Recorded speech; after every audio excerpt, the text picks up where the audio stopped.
Hello, welcome back to my YouTube channel. My name is Maureen Collier and I'm owner and founder of Maureen Collier Interiors. It's my YouTube channel where I talk about interiors, but also about things I'm interested in and lifestyle topics.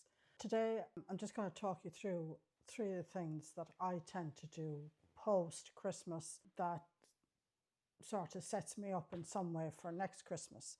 I think January, those kind of few weeks before January, it's a good time to get a bit of perspective and distance from Christmas. You can take a look back without any emotion and say, right, what went well and what didn't. The first thing I do is I have this is my kind of Christmas Bible. I write everything in it for the Christmas, recipes, to-do list, gift list, and I just find it a good reference to look back on every year. In here, I write notes to self for next year, and that is just a list of things of what went well, what didn't go well, what worked, what didn't work. Reminders for next year, maybe to book something earlier, maybe buy batteries earlier in the year, and also a little bit of, as I said before, perspective on the previous Christmas so that the following Christmas is a bit more orderly, flows better, it's less stressful. I always do that every year.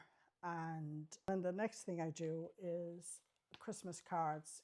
I like to cut up the Christmas cards because they're pretty, and so I cut off the fronts of them and I keep them, and I use them for bookmarks, for writing, say, family favourite recipes that might have found in a magazine supplement or a book, and instead of taking the book out, I'll just write it and I'll put it in my Christmas Bible like that, you see, and then the recipe is there. So it's a lovely little, I think it's a lovely little reminder of the person who sent the card, but also just a nice way of recording recipes.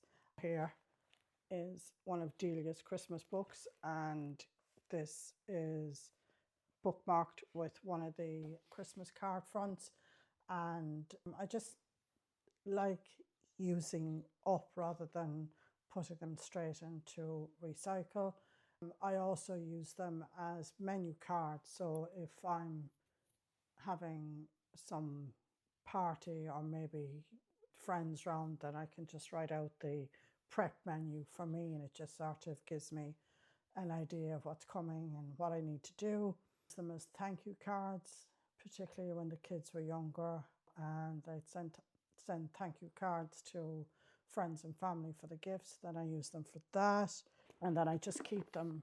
Everything here is kept in my Christmas baskets, and I just keep them in this box, which is from the head plan. I think it's one of the journals, but you find that, or I find, the more high-end or luxury purchase, the better the box, and they're really good for storing stuff. Obviously, there's sales after Christmas, and then there's the obvious things where you buy tags, gift tags, wrapping paper. I tend to buy them only if I know that they're kind of in line with my aesthetic and what I would use. I don't buy randomly. I buy them if they fit into the style of wrapping I do and that I know I'm going to do.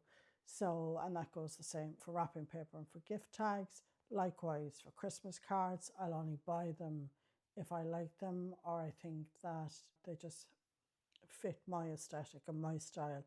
I also buy candles, particularly seasonal candles, or seasonal reed diffusers, and then just keep them for the following year because that all works nicely. And again, Christmas linen or decor pieces, if I like them, and if they're filling a gap, then I will buy those as well. But I won't buy just for the sake of buying or just because they're on sale. I'll buy it if they fit into my aesthetic, as I said.